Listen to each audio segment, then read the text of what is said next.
ایک ہی بھائی نے پوچھا جس کا خلاصہ یہ ہے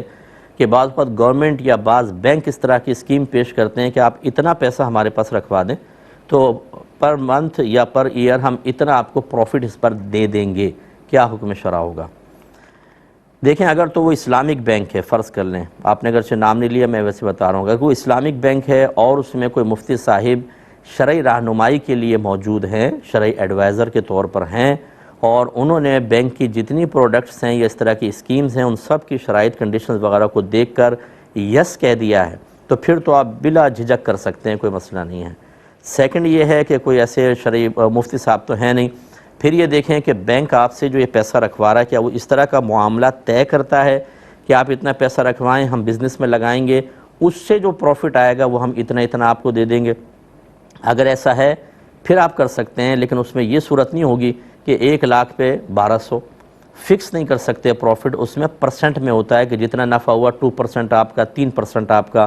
اگر ایسا نہیں کیا 2% 3%، اور بینک نے بہرحال آپ سے یہ کہا تھا کہ ہم بزنس میں لگائیں گے، تب بھی یہ ناجائز ہوگا کیونکہ فکس پروفٹ دے رہے ہیں۔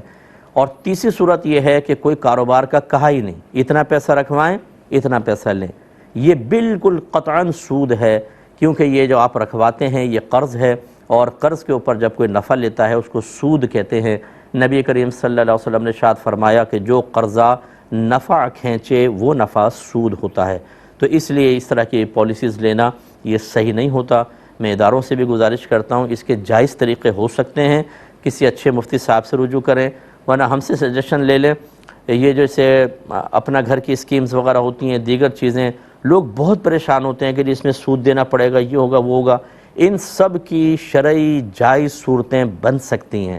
پوری قوم کو سود میں مبتلا کرنے کے بجائے ان جائز صورتوں پر فتویٰ لے لیا جائے مستند علماء کرام سے، اور بالکل طیب اور حلال کر کے اس کو کریں، برکت بھی ہوگی، مقصد بھی حاصل ہوگا، بینکوں کو، گورنمنٹ کو پیسہ بھی مل جائے گا اور لوگوں تک حلال اور طیب پہنچے گا۔ لیکن جب ہم ان کو سمجھتے ہیں تکلفات ہیں اور ان چیزوں میں نہیں پڑھنا چاہتے تو پھر حرام، گناہ کبیرہ، سود جس کو اللہ نے مٹانے کا حکم دیا ہے، جو گھر میں آ بھی جائے تو بے برکتی ہوتی ہے، اور آخرت کا وبال تو ہے ہی ہے۔ قرآن کہتا ہے کہ جو سود لیتا ہے وہ برود قیامت ایسا پاگل مخبوط الحواس پہ اٹھے گا